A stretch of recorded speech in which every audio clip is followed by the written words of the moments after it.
Hello, everyone, and welcome back to Dragon Talk. We have an amazing person to speak to, Susanah Grace. Hello. Hello. Hi. Thank you for having me, guys. No problem. Thanks for being here. Thanks for and wearing that awesome shirt. We are summoning demons. If you are not watching the audio, you don't know how awesome her shirt is. It is. It's very cool. Out. Nice.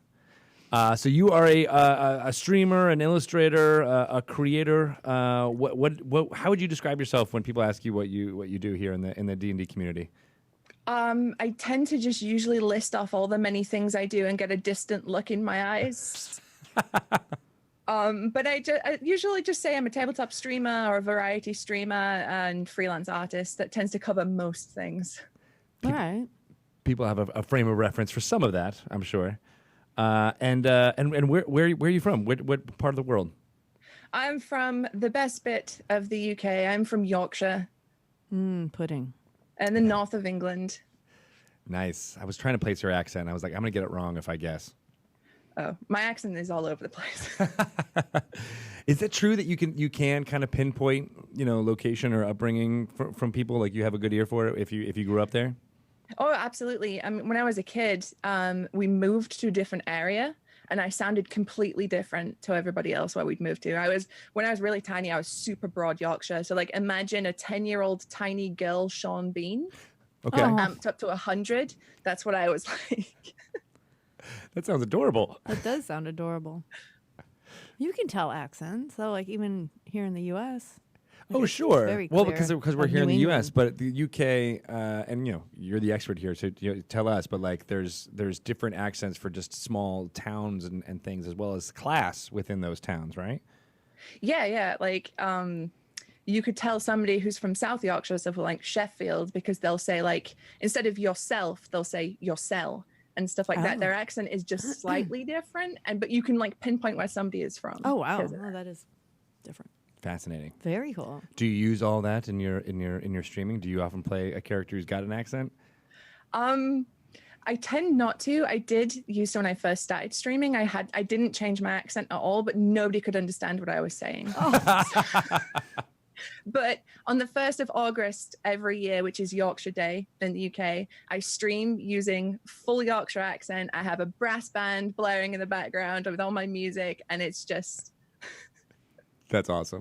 We will be tuning in on that day because that sounds amazing. It's coming up soon. Yeah. So what's your history with D&D? Like when did you first start playing? Who introduced you? I actually came pretty late into D&D. I played a couple of games of 4th edition at university with my housemates, but it wasn't until I think it was like three or 4 years ago I tuned into Critical Role. Mm-hmm. And I was like, "Ooh, what is this D&D?" I played a bit of that at university. What's it like these days?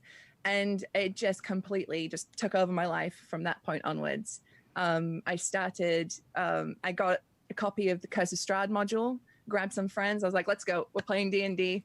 And then just from that point onwards, it's like at the point where I'm role playing 6 days a week now. Oh my gosh. Wow. Are you GMing all of these games or are you also a player? No, I DM only once a week now, but it was twice a week. I DM a Curse of Strahd campaign, which has been going on for over a year now. But before that, I DM'd the viewer games on Encounter Roleplay. So it was like a series of interconnecting one-shots. But the rest, I managed to co-spy on a player. I'm like, you do the work, I'll just show up to the sessions. Yeah. That's kind of nice. That is really nice. Yeah. Yeah. It's kind of like this podcast where we just just kind of show up and let Ryan and Pelham do all the work. Yeah. No, I let you all do all the work. Oh, you're in trouble now. Wait, who's steering this thing? Yeah, no I thought you were doing all the work. Crash. Boom. That's why we all die at the end of every podcast. And rocks fall on our heads. That's for sure. Okay, so you watched Critical Role, and then you got back into D&D. Mm-hmm. And then at what point, though, did you take it from just playing with your buddies to streaming? Well, I didn't actually start out as a TTRPG streamer. I did a lot of painting. So I digitally paint. So I record my screen and people can tune in and watch that happen. Oh, cool. And I'd been in like a real bad art rut. Like I'd not been able to do anything for years until Crit Roll came along. And then bam, I was just like drawing or painting something every week. And so I started doing regular art streams. And from that point, it was people that would hang out in chat. I'd be like, yo, do you kind of want to play some of this D&D rather than cry about it every week? So we kind of started getting mini groups together, and then I sort of like got a Discord up, and we started started making friends within like the TTRPG like Twitch verse. I sort of tentatively put a few games up on my channel, like, oh, I don't know if anyone's going to be interested in this. And then from that point onwards, it just spiraled out from there. I became friends with people that have their own channels, and then they're like, come onto my channel. I'm like, okay. And then just from there, just out of control. That's amazing. I mean, that is the true sense of community too that happens in everything here with Dungeons and Dragons, where you meet one person, and then all of a sudden you met 10 other people, and those 10 people know someone else, and then it just expands exponentially from there. And you're living it. You're living it right now.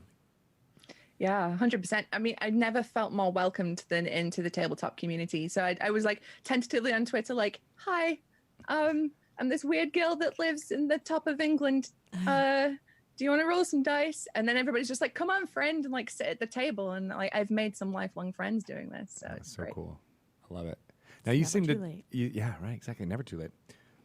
You seem to at least with Curse of Strahd being the impetus towards a lot of this. Do you like the gothic, the vampires, the darkness there? It's become a bit of a joke now that I have a brand, but if there's any character in anything that is like a count, evil and bougie, or a vampire, then that's like everybody just goes, Susie, look at this, and bam. But it was actually funny. I got into Ravenloft before I'd even got into D&D. I got a copy of Vampire of the Mists, which is like the novel. I love you're like pointing to it in your little book nook there. You're like, here it is, right here, hand model. I got a copy of Vampire in the Mists because it was about vampires, and it's a thing. And I was like, this is based on D&D. And then I saw Curse of Strahd was a thing, and then I got that. And so anything gothic-y, anything horror-y, anything vampire-y, and I'm all over it. Why is that, do you think? What is it about those type of characters that drew you in? Strahd in particular for me is an interesting one because he's just terrible.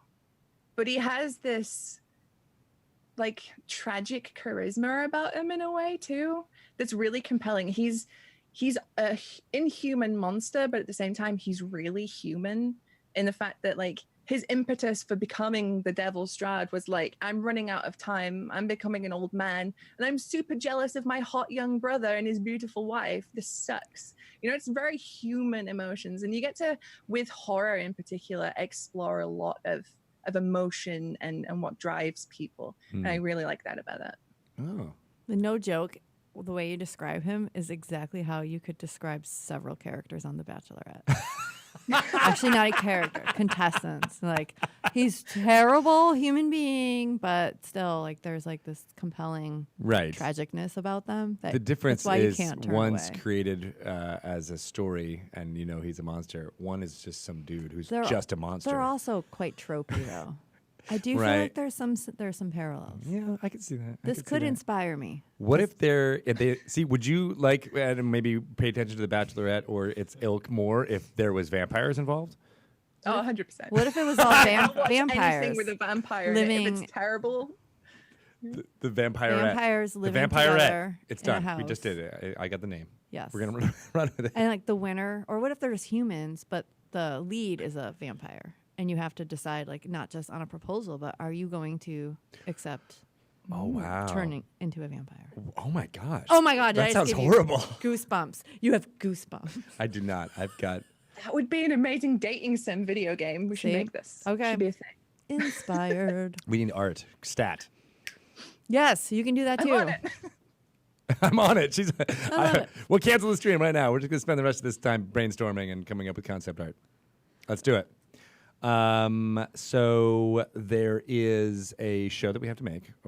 Yes. So we're going to work on that.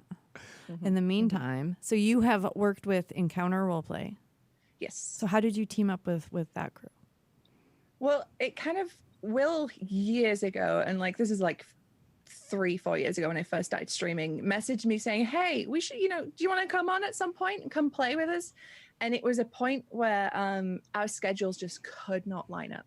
We could not get anything going. And it wasn't until last year where I actually managed to get on Encounter Roleplays. I kind of knew Will through Twitter and through just casually hanging out in the Twitch chat for a bit. But and he sort of came on and he's hosted my channel a bunch and hung out in my channel. He saw me DMing and he was like, yo, do you want to come on and DM the viewer game? You can do whatever you want. And I was like, yes, okay. Just from there, really. That's awesome. That is pretty awesome. See, again, this is how the community operates. Right. Everybody helps each other. Everybody invites each other to be on part of their group. They're not like competitive. Like you would think in some industries there might be competitiveness. We're all doing the same thing. We've all seen Showgirls. We've all seen Showgirls, unfortunately. We know how the other half are. It's just incredible. It's true. So what is it like DMing for stream rather than just playing? I mean, what you saying before how you just kind of like jump in and you kind of make it happen? Are you more of an improvisational dungeon master? I've become much more of an improv DM. Before I had notebooks that were like filled with intricate notes, and I've got cards stuck all over my walls with like stats and names on them. But I ended up with groups that were very unpredictable in the absolute best way. But for example, with my Curse of Strahd group, which we've affectionately called ourselves Bite Club. Oh, that's good. It was, I pitched Ravenloft to them because I think only one of them was really quite familiar with Ravenloft. And I was like, but we want to make it kind of fun because it can get really, really dark and just abysmal. And the world's dark and abysmal as it is right now. Let's make it a little bit fun. I was like, it's going to be like kind of like Van Helsing-y, like a bit of camp, a bit of flash, a bit of good action. And then it turned into Ravenloft by Well of Mel Brooks. And any notes, any preparations I had for the session, I may as well just like put the book aside while they're playing because they'll just do something. I put in, being a Ravenloft fan, I put in Lady Jacqueline Montari from one of the novels. And one of my players who plays in a 40-year-old sort of silver screen siren with a silver nose and a withered arm decided she wanted to seduce the headless horsewoman and make her wife. And so I'm sitting there going, she's a villain. She's helping Strahd. What? Okay. Sure. Congratulations. You'll be very happy together. For a while until things start to decay. Yeah. The withering occurs even more. Yeah. That's awesome. That's a good DM, though. You went with it. Okay. Yeah. Make this happen. That's the number one thing I've learned is, as a DM, you're there to have fun yourself, but you're also there to facilitate play for your players and for them to have fun and be heroes in whatever shape that takes. Sometimes you get murder hobos, so you just give them more and more things to fight. Sometimes you get people that want to smooch everything, so you give them people to smooch. And then sometimes you get, shopping episodes. It's just, you got to facilitate play. For sure. Yeah. And I like that you were like, all right, well, I was going to go this completely different way with this character, but all right, switching tracks.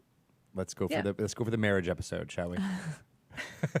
Yeah, you can't get precious. You got to just roll with it. Right. That's actually very good advice. Yeah. It seems like smooching is a big part of at least the appeal for Curse of Strahd and all those things. Have you found that to be true? Yeah, I found that to be true of myself as well. I actually played in the Curse of Strahd one. I mean, if you spend more than 5 minutes on my Twitter account, you know that I would like smooch any vampire. And Strahd's he's on the list. Even though he's terrible, he's on the list. But yeah, that's a universal thing. I think every campaign I've seen, at least one person has wanted to, seduce Strahd. And because that's, I think, a hallmark of that genre for sure. And how there might be some dungeon masters out there that are like, oh, I know how to run the fighty bits and I know how to run the role playing conversation in town bits, but how do you do romance well, right? We need a romance table. Right, exactly. Yeah. How does it work? I don't know. You tell us, Susanna. When a vampire loves a woman. Or a vampire loves another vampire. When two undead creatures love each other very much. Another one will pop up, and that's Kirsten Dunst. Yes. I don't know. I mean, it's a tricky one because romance is something that is very different when you watch it on screen. But when it's happening to you or your characters or one of the NPCs, it can be easy to get really embarrassed, especially if there's a bit of embarrassment in general, because I know a lot of DMs kind of get that stage fright in front of their players, whether it's like, oh, I've got to do the good voices and I've got to do the really good descriptions, and they get scared to like push themselves out of that comfort zone to just do the goblin voice. Mm-hmm. And for me personally, it's more of a fact of I do get that sort of like blush to my cheeks when one of my players is like, I would like to spend a long coffee morning with this headless horsewoman, and I'm like, okay, and the cheeks go. But it's just about, I don't know, trusting your players, trusting them to not laugh at you when you artfully pan to the fireplace. You know, it's just, you just got to roll with it, I think. And check the comfort levels with your players too, because some people at that table might not be comfortable with that stuff. You know, they might not be comfortable with a sex scene or with an extended romance scene. So like with that, with my bike club, I was like, we're not going to go into the details. We know how it's done and we know everybody has fun, but we're just going to pan to the windowsill as the net curtain drifts in the breeze. And then we cut to black and we move on to the next scene, you know, that kind of stuff. I like how you described that too, like the pan to the fireplace. Yes, that's very much a good way to, you know what's happening, but you're not going to make them roll to see like, wasn't that great? Roll the 3. Roll a performance check. Like, they're undead. I mean, I don't know. Like, if there's not. I mean, it's just yes. The way that you describe it and the way that you explain how best to do that, I think, is the best way. Although you could have some fun with your players. Well, and then I think it's really check. It's really smart to do the check-in with folks, and we were talking last week's interview that Shelly was not at. The whole system of like, okay, everything's okay, like the red light, yellow light, green light type thing. Like, okay, this is all right, but we're approaching something. Okay, no, this is a hard stop, and I think for something like this, especially with players that you may not, know as intimately as someone who you've been gaming with for 30 years or something like that, and which you're encountering online in a live situation, yes, it's very smart to make sure that everyone is on the same page. But I also think that establishing those things early on too, like, okay, we're going to have a kind of campaign where this could happen, and lets everybody talk through that and see that, make sure everyone's okay with that. Yeah, I mean, for example, I'm a couple of sessions into a Song of Ice and Fire campaign with some friends. Ooh. And that world has some grim stuff in it. But before we even talked about what the game would be, we sat down and discussed like what things we would be comfortable with having in that game, what things we just wouldn't at all. We used the XNO system by Kiana Shaw, who's lovely, by the way, Kiana. Yay. But, it's very important to establish those boundaries beforehand, because even if you do as well, sometimes it can come up in game. You don't know sometimes that you have a line or a veil until it appears. But it's important to have that discussion so everyone at the table knows it's safe, that if something does come up, they can be like, I don't want this. But there's also like the other, all that is super important, but the spotlighting must be a thing that is difficult to manage, right? Where you're like, okay, you're going to have this scene that is a one-on-one scene between the dungeon master and our player. What do the other 3 people do while that's happening? Right. That's a good question. I think for scenes like that, it's important to make sure that around the scene, people are engaged. So if you're going to have a moment where it is one-on-one with one person for a little while, make sure that everybody else has had their moments or will be having their moments, because there's nothing worse than sitting there and just twiddling your thumbs while everybody else is having fun, wondering if you're going to have your turn at any point. Yeah. And one thing I do like a lot with my groups is we have a sort of in-game chat box where everybody can sort of chat along as scenes are happening. So even if you're not in a scene, you can talk about it with everybody else in the game who's also not in the scene. And you can still stay engaged. And because I've seen it before, and I've had it before, and I've been guilty of it before, where I've not been included in a scene. I've kind of like, ooh, what's happening on Twitter? Ooh, memes. And then, your turn comes up and you're like, what? So I think it's stuff and keep checking in with people as well. If you're going to have a long segment, maybe have a break in between where it's like, we'll cut back to the other team and see what they're doing and stuff like that. That's a very good piece of advice. Yeah.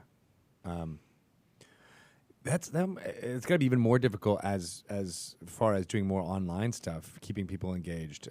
Do you have hard rules about that, or just more about, like you're saying, making sure there's outlets for them to at least be typing even if they're not speaking? Yeah, I don't necessarily have a hard rule. I know some people are like, no other internet sources. Some people, I've seen some where it's like, don't even open Twitch chat while you're playing. You should be in the game. But I'm also very aware that for some people, they need to have an external stimulus. For some people, it's very, very difficult to sit and focus on one thing for too long. I mean, like, some people can't just sit and stare at a screen when they're not being engaged. So some people have to go off and do other things, and that's absolutely fine. I have no problem with that so long as it's not disruptive. If you get your phone out and you start playing videos over the microphone, then I would have a problem with it. Yeah. But if you have to take a few seconds just to just do something else for a second, occupy your hands or stare out a window to get a bit of that good dopamine from seeing the sky, then that's it's great. That's why I like having these, not like I'm talking about Beetle and Grimm so much, but I like having physical props at the table for that reason too, is where, they might be fiddling, they might be using their hands while they're, improvising or just listening to what the other players are doing, but at least it's something that is a physical representation of something in game. It's almost like a fidget spinner type thing, where you're like you're doing something, but it's and it keeps you engaged. And maybe the typing and the other thing does that for other folks too. Like all of this stuff, like the art, like it just keeps you immersed in the story and just having the handouts and things. And you don't, I mean, you can make that stuff yourself. You can write something on a piece of paper. It doesn't have to be so elaborate. It's harder to do when you're doing only online games with folks, though. Oh, that's true. Unless you send the specific prop to each one of your players. Yeah, I can still hold it up. Here's a tooth of Strahd. Open the package that I sent you guys last week. Okay. Pull out envelope A. And then it opens up as like pulverized bone with like blood on it. And you're like, oh, got crushed in the sending. Oh, shoot. Didn't insure that one. So you said, when you were with Encounter Roleplay, you were doing one-offs? Yeah, it was I did 2 seasons of it. And it was a series of loosely connected one-shots. So the first one was called The Order, and it was about a group of a guild of monster hunters, and they were sent out every week to go hunt a different monster. And that rapidly went downhill to me just vaguely ripping off B-movies every week. Nice. Which was great. It was a lot of fun. And then the season after that was called Once Upon a Time. And that was kind of Brooklyn Nine-Nine meets Shrek. They were police in a fantasy city called Thailandia. And that was, I actually, at one point, I was crying, laughing, and nobody could say anything for like 5 minutes because we were all in tears. I get that. I can understand that. That's Shelly's MO. Pretty much every episode. Every episode. She's just over in the corner crying, and I'm like, sobbing in the corner. Happily sobbing in a corner. That's super fun. I love that episodic nature of like, all right, you have a thing you're dealing with each time. Mm-hmm. So were you running each of the one-shots? Or was it different DM? But did you have the same group of people? No, we had a call cast of 2 or 3 people. And then it was people from the chat from Encounter Roleplay that could sign up to come and play, and it changed every week. So sometimes we did get returning faces, but other times I just saw all sorts of people coming in. So I imagine the answer would be yes to this, but I guess how? Is your prep different when you're running these one-offs as opposed to running a long-term campaign? Yeah, very much so. For a campaign, I would chat to the players. I'd be like, what do you want to do? Or if it's my friends, I kind of know what they want out of their campaign. Mm-hmm. I mean, I'll still check in with them for example, in Bike Club, one of the players wants to be a werewolf more than anything else in the world. It's just what he wants. So at some point, that opportunity will be made to him. And I will prep to make sure that maybe someday along the road, he might get a little bite. And, oh no, he might be a werewolf. Oops.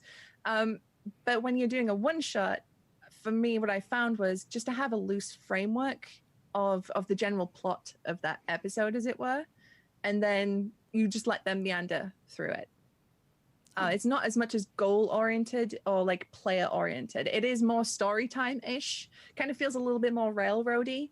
But when you're doing a one-shot, you kind of have to railroad because you don't have the luxury of having a 6-hour shopping episode when, you know, you've got to go and kill Snow White. Now I want to do like a series of one-shots that's just shopping. I know. That is. There's going to be nothing else going on. You're going to basically the equivalent of a fantasy mall and, have at it and then try to weave a plot around mall rats. That would be great. Yeah. That'd be a lot of fun. But you're right. There is some buy-in by the players for the plot of whatever the one-shot is going to be that people are like, all right, well, we're not going to be questioning the motivations of this clearly plot-driven character who just came up. You kind of want to go with it. Yeah. You can't, in a one-shot, the guy comes up to you in the tavern and is like, yo, I heard that there's this in the woods, wink. You can't be like, what is your motivation, sir? Is this a greater plot? No, you just have to be like, cool, let's go get it. Because it's a one-shot. You got a limited time to do it. With a campaign, sure. And I've had characters that have gone up to my players in campaigns and been like, you should check out this thing. And my players have gone, no. I'd stab him in his winky eye.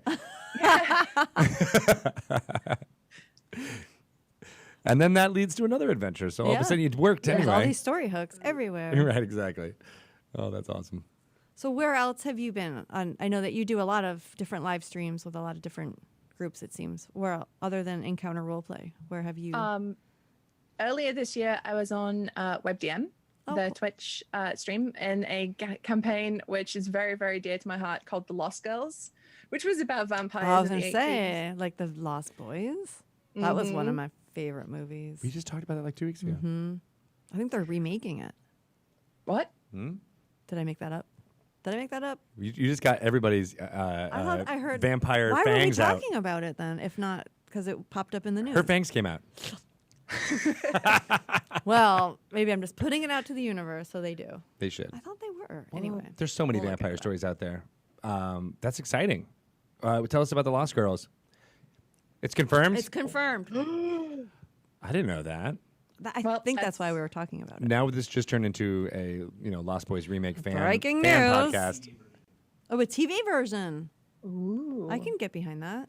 I love TV. Yeah. Kiefer Sutherland is in it. Oh. No, I just made that up. Now you've gone too far. I know, right? Keanu Reeves is in it. No. Let's just go with it. Even in the first one. So right? He is in everything else.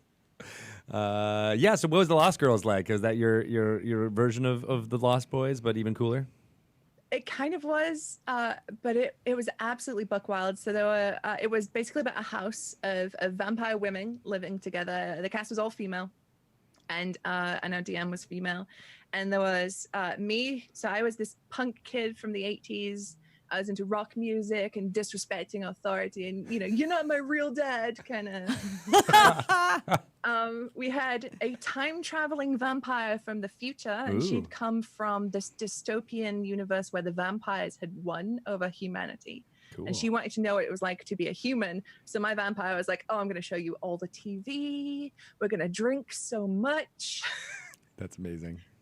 We had a Russian communist vampire from the Bolshevik Revolution. We had one from the American Great Depression who was into technology because she sort of saw the pinnacle of technology turning in that time and was really interested in it. So she was like a neon 80s vampire. And then we had a really, really old from the American Civil War vampire.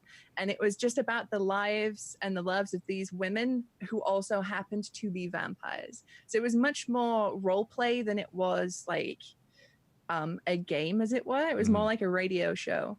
But it was fantastic. That sounds amazing. What system did you use for that?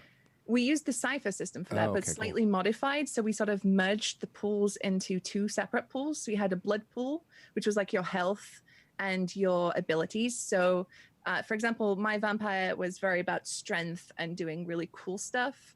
So she could spend like a bunch of blood points to like do anything physically. Like she stopped a subway train, like just with, sheer strength of will. Oh, that's cool. And then we had a humanity pool, which was, the worse things you do as a vampire, the lower your humanity is. And if you go to 0, then you become feral. And that happened to me. Whoa. That almost sounds fun, though. So you ate the train?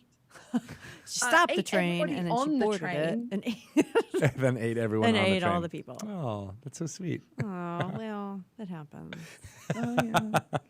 So who were the people that you played with in this group? Were they people that you knew previously or had played with previously? I played with most of them previously. So the GM was Charlie, Frost from Fire, and she's a one-woman TTRPG powerhouse. You'll see her in everything, everywhere. She's like taking over the world. A couple of the players was Emma from WebDM, their comms manager and director. Lovely Emma. Love.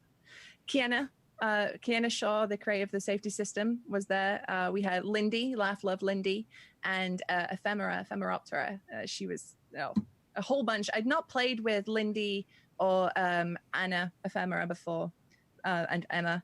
So it was great to meet these new people, as well as play with people I'd played before. Yeah. To get that kind of little comfort of, I know these people, I don't know these people. Okay, now we're all best friends. Yeah, that was kind of my question. Like, how do you handle? And I guess it's true also when you're the dungeon master. But how do you handle groups that maybe don't know each other? Because it's hard. I have a hard time playing with people that I have never met in real life before. And it makes me feel a little shy and awkward because I don't know what they're like when they play. So how do you handle it? What are tips as a player and a DM? For me, if I'm playing with people I don't know before, I'm a really introverted person. So I see new people and I'm like, the shakes start, the panic is in. But I kind of squash it and I'm like, we're all here. We all don't know each other. So let's make an effort. So as a DM, if I'm playing with new people, I will like address people directly. And so I'd be like, Greg, what does your character do? What do you feel about this situation? Just to make sure that, like everybody's being involved. Because the worst thing is when you're kind of too shy to say anything. So you kind of hover on the periphery. So I try and be that person that tries to involve everybody. So if I notice somebody hasn't spoken for a while as a player or a GM, I would turn to them and I'd ask them something, or I would chat to them in character or something like that, just to include them. Yeah, that's good. Now you do this stuff. Most of the games you do are online. So there's also sometimes that awkwardness because you don't have like the tells that you do around the table that somebody's about to say something. And so you get scared of like stepping on somebody else's words or being interrupted or like, oh, we both talked at the same time. Oh, okay, no, you go. No, I'll go. And then you're just like, I'm just not going to talk. I'm not going to talk until I'm sure that nobody else is talking in this room. But there's just like there's a lot of awkwardness to it. You have to be skilled at how to finesse. Yeah, I mean, and sometimes I've been in groups where they're all British people. So if we've accidentally spoken over one another, we'll be like, no, you, no, you. And you kind of end up in like a British standoff of politeness. But at some point, and I know I've done it before, I've just been like, I've got to be the person to just talk. I've just got to do it. And I know sometimes that in person too, I've been talked over quite a lot in real life. People are just like, oh, whatever. It's Susie. She's whatever. And I've just been like, no. So it's just getting that confidence. I'm the dungeon master. Yeah. My voice will be heard on this. It has to be. For that skill, it really is. Podcasting is very important. I think I just was doing it right now. I'm like, oh, I'm going to let her keep talking until she's done. And then, right? But it is, and I think that you become a little bit more hypersensitive to that too when you're only talking with, in the small monitors and rectangles. Is that you see? I mean, at least I do. Start to pick up just subtle signals. I'm like, oh, that person is waiting to talk, and I'm going to give up the floor now. Yeah, I know. I very much, I pay a lot of attention to people's mouths, because usually when people are about to speak, they open their mouth and you're like, okay, I'm just going to shut up. But then, there is that lag issue. But sometimes I've noticed, like, if lag kicks in as I'm talking, I'll be like, oh no, okay, that's a bit lag. I'm just going to, it's fine. But it's, you've just got to be, I don't know, pay a lot more attention to people's faces and what they're doing, I think. In person, you can just be like, shush, I'm talking now. But online, you've really got to zero in. It's true. It is true. Yeah. And there's some groups that are different too. I mean, I think there can be, whenever it's a large enough people at a physical table, you can have 2 or 3 conversations happening and no one gets upset about that. But when you're doing it online, it's like you can't really have those side conversations at all, and you almost have to pay attention to where the audience should be paying attention. Yeah, absolutely. And that's another thing that I try and get people to use the in-group chats for, because table talk is really tempting. Somebody does something hilarious, or you want to make a joke out of something that's just happened, and it's so tempting to just be like, bleh, joke or reference or meme. But then you also have to remember, with a stream, you don't have that great sort of space to do it in, because you're talking directly into microphones, which are going directly into people's ears. So I'm always like, guys, the memes are great, but can we just or with Bike Club, because they cannot be contained, I will just sit back for a second and just be like, get it out of your systems. Right. Let the memes wash over me. Yeah. Gotta do bully it. Strahd. I'm trying to make him scary, but go ahead, bully him for 10 minutes. I'll just sit here and cry. Somehow that's more terrifying. Yep. If you're just dungeon master slowly cries, drinking and just crying one tear. That's like blood, but it's a blood-colored tear that comes down. No, I'm fine. I'm fine. Honestly, though, we had one situation where Strahd had captured Irina. They didn't really seem to care that he captured Irina, but he had her.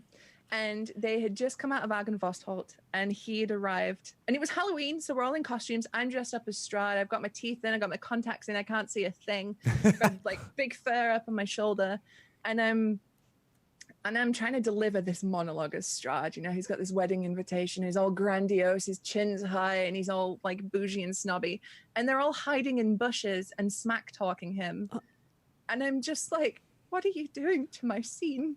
But again, it's about not being precious. So it turned out to be one of the funniest, most memorable moments we've had of the campaign. But I had envisaged it as this great dramatic moment. And they were trash talking from the bushes? Yeah.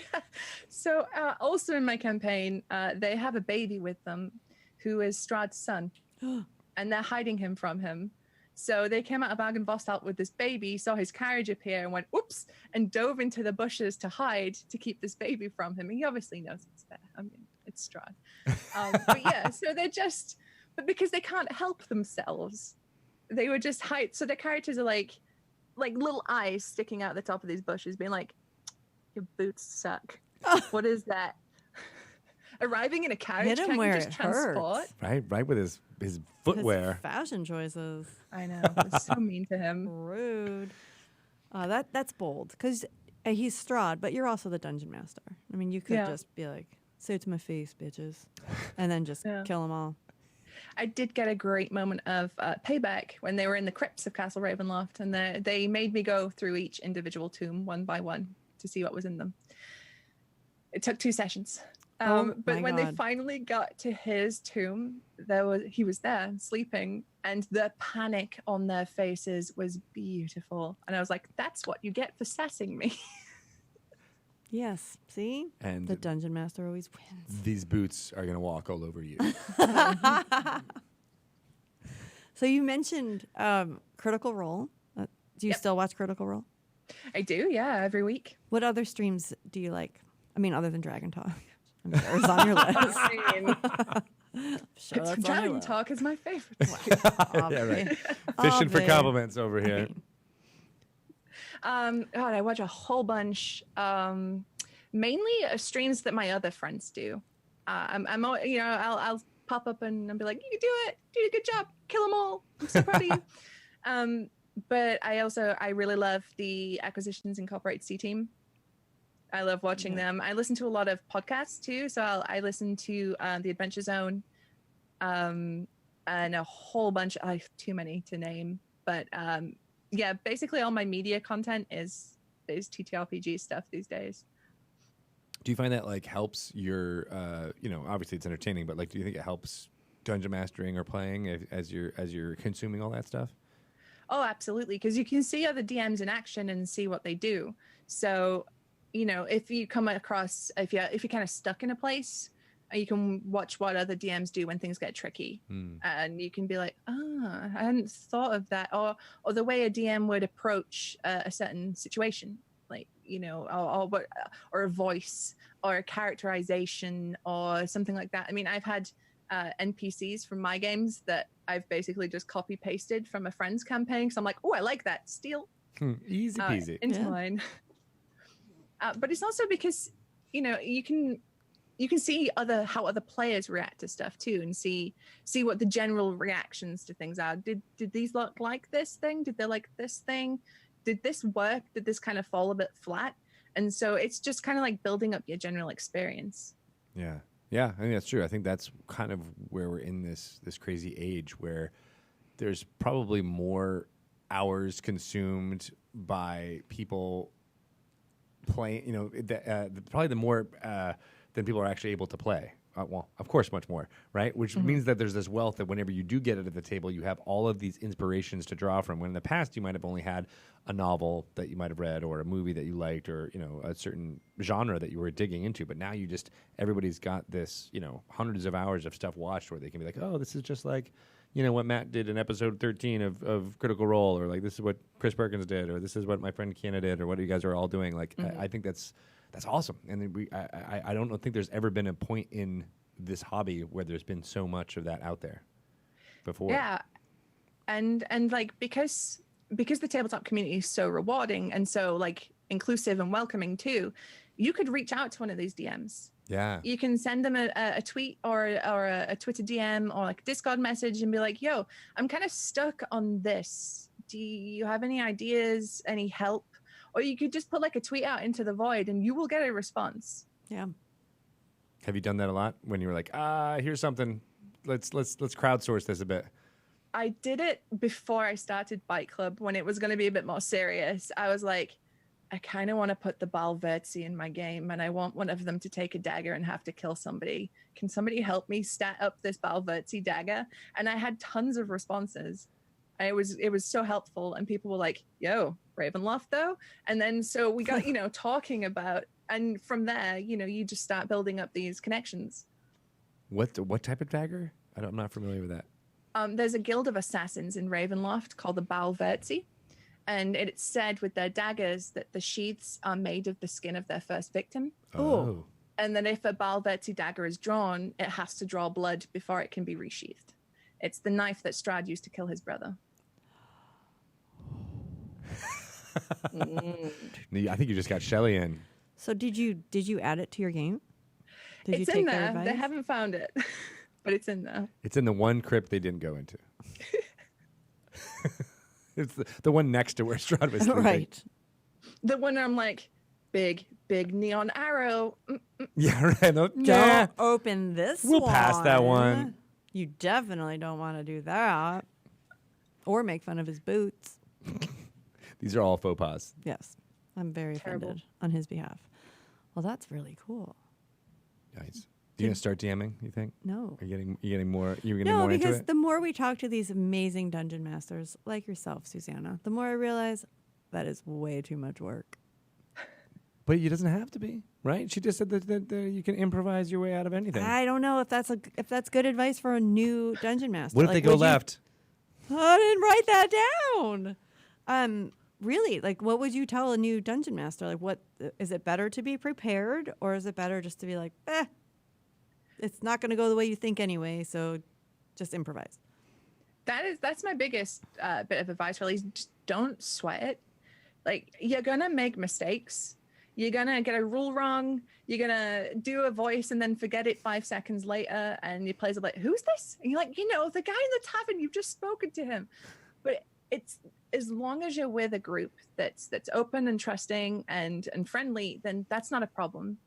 You can screw up. You can be like, guys, I need 10 seconds just to flick through my notes because I'm lost, or let me check a rule for this. It's fine. You're not I think there's this new DM sort of thing where you're expected to be like the god emperor of the rules and know everything, and you're supposed to have the whole universe sitting in your head. Whereas like a lot of the time I'm just like, what's the coolest thing we could do? Yeah. And with regards to like prep, some people, it depends, your mileage may vary. Some people do like to have reams and reams of notes. They like to have pre-written sections. They like to have this. Other DMs like to be like, it's the shop. It's the dragon shop, and it's got swords in it. And they're sharp mostly. Mostly. Some have notches in them, and one's not got a handle on it. That one's a bit cheaper. I guess, it's just try not to put too much pressure on yourself as a new DM. Just chill out, relax. If you need to have a quiet 5 minutes, if your players are making you want to pull your hair out your heads because they're just trying to kill everything, just take a breath. Just chill out. Is it better to have a group that's more experienced or have new players? That's a tricky one. If you're a new dungeon master. If you're a new dungeon master. Yeah. I think having a mix, if possible, would be the optimal, because then you have the experienced players where you can be like, dude, what is this rule? Can you help me out here? What's flanking again for the 90th time today? But then you have the new players who don't have the years and years and years of this is what D&D should be like baked in. And they go, can I just steal the wings off this thing and fly down the cliff? And you go, yes, that's really cool. You can do that. The new players tend to not have that baked in, that you should have a healer, a tank, and a DPS. New players like, I want to be a tiefling that has 12 horns and shoots lightning out of his butt. And you're like, that's cool. They get a breath of fresh air. Yeah. I want to play that character that now, actually. Awesome. The lightning butt Quinn tiefling. Would play the lightning butt tiefling. But 13 horns, butt. though. I would have 13 horns. For sure. Yeah, right? Because why do they have to be an even number? Baker's dozen. Be crazy. Also, with new players, is my thinking is that you don't want to overwhelm them with a lot of rules, so you don't have to know as many rules, because you're not going to give them as many rules. Like you were saying, like, you want to steal the wings and fly. I feel like as a dungeon master, I could figure out how to see if that actually happened.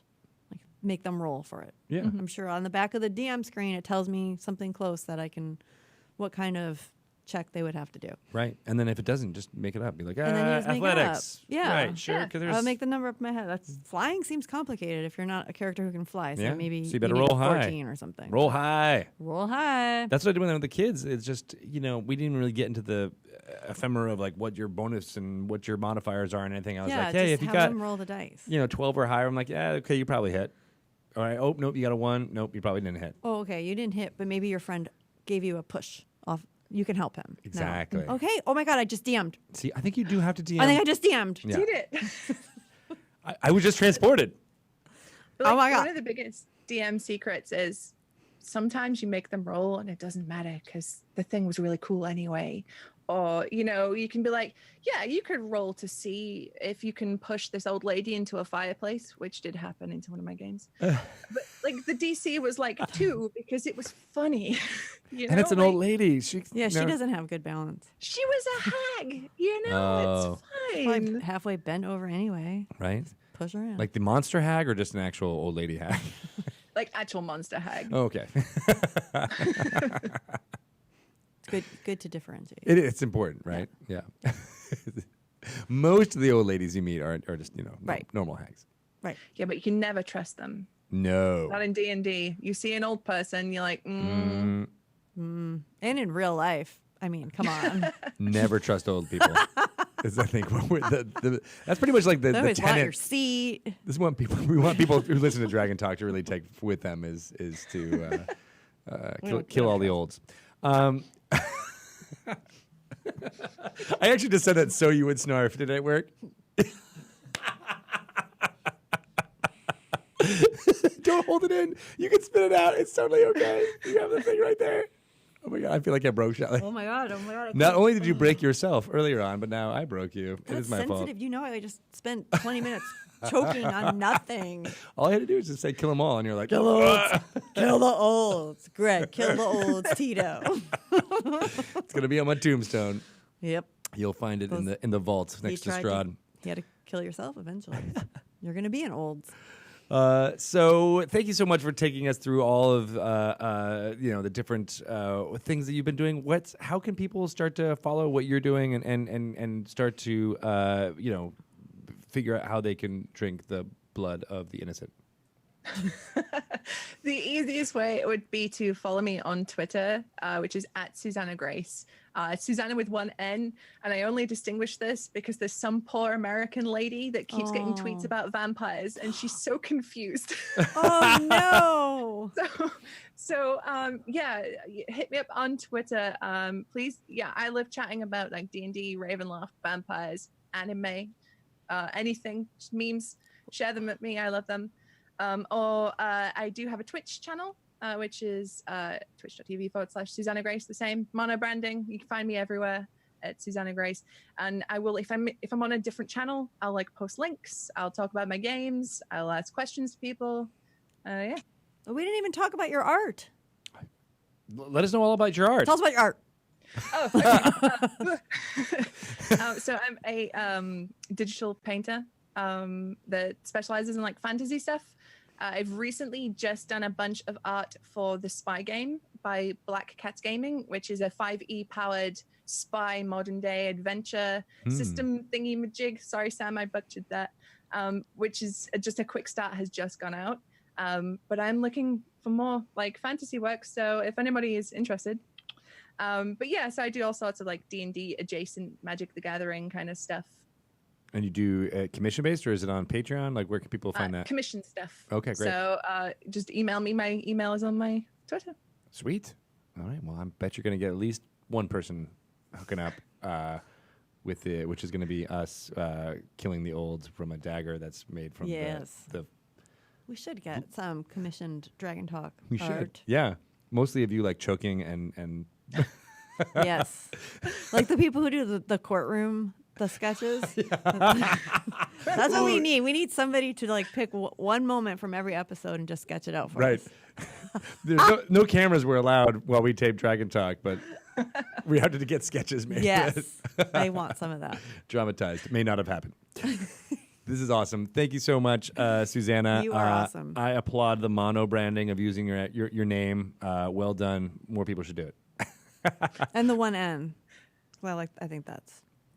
I gotta thank my mom for that one. My real name's Michelle, and it's one L. I mean, you don't really need to have the double consonant. Wait, really? I know it's shocking. That is shocking, Shelly, because it's 2 L's now. There's 2 L's in Shelly. Yeah, right? Yeah. Way to make it confusing. Blame her. Well, both good on your mom and bad on your mom. Awesome. Thank you so much. We will be talking more soon, I think, about commissioning art. Thanks, Thank Susanah. you very much for having me. Thank you. Awesome. Well, that was fantastic. I enjoyed all held it of together. that. Mostly together. I don't think you had a laughing jag up until the end there when you were about to snarf. I was trying so hard. That would have been great. I really just want to end one of our podcasts once with both of us just like shooting and liquid. ruining all the equipment. Yes. That would be the very last Dragon Making Talk. both of us laugh. And then it like freezes at the end, and then they do like the, where's Shelly now? Evaporated. We are going to say bye, Shelly. Bye, Shelly. Bye, Tito. And then we're going to bring in Ms. Kate Welch to create a random character. It's going to be lots of fun. Fun times. We're making ahead. the segments happen. We'll be back next week with another fantabulous interview. And if I was a better podcaster, I would know exactly who we're talking to next. Just build the suspense. Let's build the suspense. We don't know.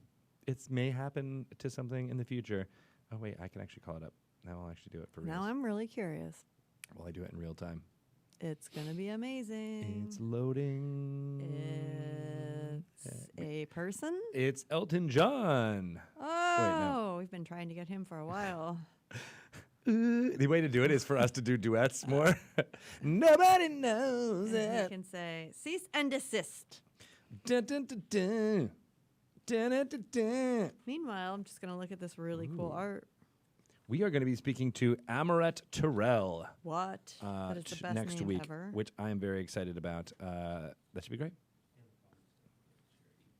Yes, that's all. And then another interview for, I think, I'm not sure if it's been announced yet, so I don't want to say it, but we'll be probably at least having two interviews, which we got to figure out exactly how that's going to happen, because we got Binwin's Plays coming up at 3 p.m. right out here. So we might cut in a little bit early on in the hour. I don't know, but we got to figure that out.